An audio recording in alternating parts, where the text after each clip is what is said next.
Assalamualaikum warahmatullahi wabarakatuh. Selamat pagi Mas Ivan, Mbak Tina, dan teman-teman semuanya. Terima kasih sudah hadir dalam presentasi pada pagi hari ini. Semoga Mas Ivan, Mbak Tina, dan teman-teman masih diberikan semangat serta kesehatan walaupun masih dalam keadaan pandemi seperti ini. Pada pagi hari ini kami akan mempresentasikan hasil diskusi kami yang berjudul Tenaga Kerja dan Pekerja Imigran. Nah, teman-teman nanti bisa menyimak pemaparan kelompok kami yang beranggotakan Alivia Fitraksanti, Bella Sartina Manurung, dan Cesha Laura Huai dengan NPM masing-masing tertera pada slide. Masih membahas topik utama. Kalian tahu nggak sih apa itu tenaga kerja?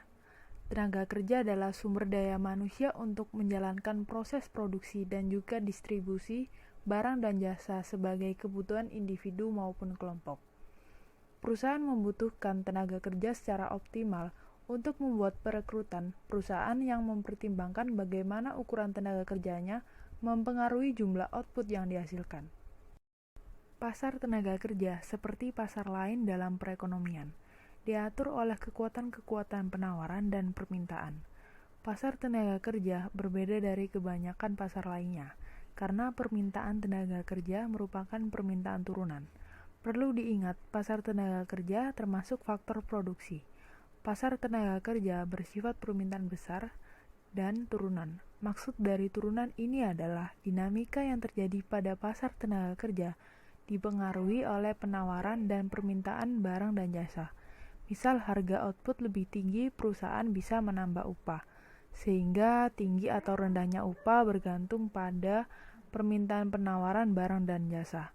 Adanya turunan dikarenakan pada pasar kompetitif, harga sedikit juga sangat berpengaruh dan perusahaan lebih mengutamakan profit. Pasar tenaga kerja berbeda dari kebanyakan pasar lainnya, karena permintaan tenaga kerja merupakan permintaan turunan, dan pengertian permintaan turunan adalah dinamika yang terjadi pada pasar tenaga kerja yang dipengaruhi oleh penawaran dan permintaan barang dan jasa.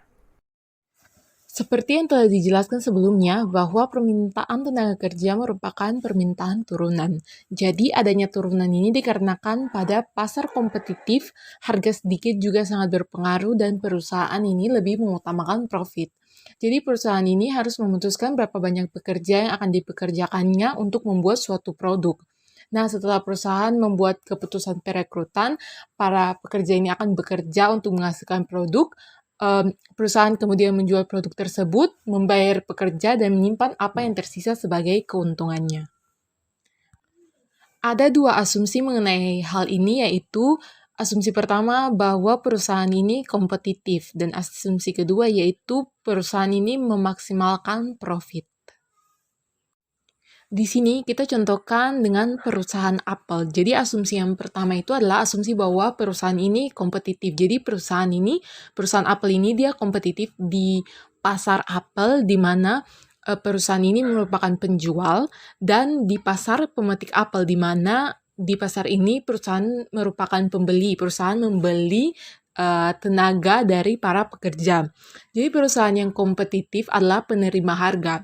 Jadi karena ada banyak perusahaan lain yang juga menjual apel dan memperkerjakan pemetik apel, berarti satu perusahaan itu memiliki pengaruh yang kecil terhadap harga apel atau upah yang dibayarkan untuk pemetik apel. Perusahaan mengambil harga dan upah seperti yang diberikan oleh kondisi pasar. Jadi, perusahaan hanya perlu untuk memutuskan berapa banyak apel yang akan dijual dan berapa banyak pekerja yang akan dipekerjakan. Asumsi kedua adalah asumsi bahwa perusahaan memaksimalkan keuntungan atau profit. Jadi dengan demikian, perusahaan tidak secara langsung peduli dengan jumlah pekerja yang dimilikinya atau jumlah apel yang dihasilkan. Perusahaan hanya peduli kepada keuntungan. Jadi pasokan apel perusahaan dan permintaan kerja ini berasal dari tujuan utama, yaitu untuk memaksimalkan keuntungan. Selanjutnya adalah bagaimana cara untuk mengetahui jumlah tenaga kerja yang optimal yang harus dipekerjakan oleh perusahaan.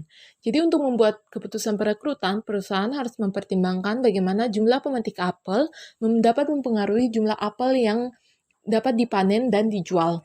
Nah, pada tabel, fungsi produksi perusahaan menunjukkan jika perusahaan mempekerjakan satu pekerja, pekerja tersebut akan mengambil 100 gantang per minggu, dan seterusnya. Nah, dengan bertambahnya jumlah pekerja, maka produk marginal tenaga kerja juga ikut menurun. Nah, karena perusahaan ini memaksimalkan keuntungan dan lebih mementingkan uang daripada apel, akibatnya ketika memutuskan berapa banyak pekerja yang akan dipekerjakan untuk memetik apel, perusahaan mempertimbangkan berapa banyak keuntungan yang akan dihasilkan oleh setiap pekerja. Misalnya pada tabel, pasar upah untuk pemetik apel adalah $500 per minggu. Pekerja pertama yang dipekerjakan oleh perusahaan menghasilkan $100 dalam pendapatan atau labanya adalah $500. Namun setelah mempekerjakan 3 pekerja, perusahaan ini tidak lagi untung karena mempekerjakan 4 pekerja hanya menghasilkan $400 dari pendapatan. Karena upah pekerja adalah $500, maka mempekerjakan 4 pekerja berarti mengurangi $100 dari dalam keuntungan. Jadi, jumlah tenaga kerja yang optimal yang harus dipekerjakan oleh perusahaan adalah 3 orang pekerja. Nah, fungsi dari teori ini adalah mencegah terjadinya perekrutan tenaga yang terlalu banyak oleh perusahaan sehingga tenaga kerja ini lebih efisien dan perusahaan pun bisa mendapat keuntungan. Perlu diingat kembali bahwa di pasar persaingan sempurna, perusahaan ini memiliki tujuan untuk memaksimalkan profit. Maka, jika terjadi kenaikan permintaan tenaga kerja, akan meningkatkan upah pula, lalu akan meningkatkan tenaga kerja. Ketika terjadi peningkatan permintaan tenaga kerja, maka pada sumbu quantity of labor-nya akan bergeser dari L1 menuju L2, dan pada sumbu price of labor-nya akan bergeser pula dari W1 menuju W2. Nah, ini yang kemudian terdapat faktor-faktor apa saja sih yang menyebabkan pergeseran dari kurva ini? Akan kita bahas di slide selanjutnya. Yang pertama, adanya perubahan teknologi, di mana perkembangan teknologi ini bisa berdampak kepada dua sisi. Yang pertama, meningkatkan produktivitas jumlah tenaga kerja yang dibutuhkan, atau justru malah mengurangi kebutuhan akan tenaga kerja. Karena si perusahaan ini menganggap bahwa dengan adanya teknologi, maka produktivitas di perusahaannya akan jauh lebih baik atau meningkat daripada menggunakan tenaga kerja manusia. Oleh karena itu, dengan adanya peningkatan produktivitas dengan menggunakan teknologi yang kemudian akan mengurangi kuantitas dari tenaga kerja, yang kemudian produksi yang dilakukan dengan bantuan tenaga kerja manusia ini akan digantikan dengan mesin-mesin produksi dengan menggunakan teknologi. Yang kedua ialah faktor biaya pengeluaran. Ketika jumlah tenaga kerja dan faktor produksinya seimbang, maka tenaga kerja akan dapat dikatakan telah optimal. Lalu yang terakhir adalah ketersediaan faktor-faktor penunjang produksi. Contohnya, pada suatu perusahaan penghasil pakaian, maka faktor yang menjadi penunjang produksinya bisa berupa kain, benang, mesin jahit, dan sebagainya. Hal inilah yang kemudian dapat mempengaruhi kuantitas dari outputnya dan kebutuhan dari tenaga kerjanya. Semakin banyak jumlah output yang dihasilkan atau yang ingin diproduksi, maka tentu kebutuhan akan tenaga kerja juga akan ditambah. Sebaliknya, kalau misalnya jumlah kuantitas outputnya dikurangi, maka kebutuhan tenaga kerjanya tentu akan berkurang. Untuk mempermudah penjelasan dari gambar di atas, kita misalkan terjadi peningkatan jumlah tenaga kerja potensial dengan keterampilan menjahit. Hal ini didorong oleh bertambahnya lulusan sekolah kejuruan yang kemudian mencari pekerjaan sebagai penjahit pakaian. Dengan otomatis, karena hal ini akan terjadi peningkatan penawaran tenaga kerja. Kita bisa melihat pada gambar di atas, pada posisi awal, perpotongan antara supply S1 dengan demand, di mana equilibrium upah sebesar W1 dan equilibrium kuantitas tenaga kerjanya sebanyak L1. Kemudian, saat terjadi peningkatan suplai tenaga kerja, kurva penawaran bergeser ke kanan dari S1 menuju S2 dan menggeser keseimbangan kurva permintaan penawaran dari titik potong S1 dengan demand ke titik potong S2 dengan demand.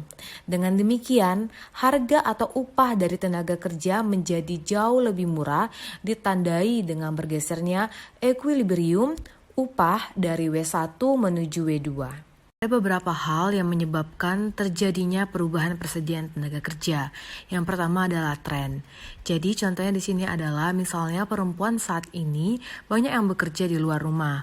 Hal ini menyebabkan pemasukan tenaga kerja yang lebih banyak. Yang kedua ada kesempatan. Ketika ada peluang pekerjaan, maka tentu pemasukan tenaga kerja juga semakin banyak.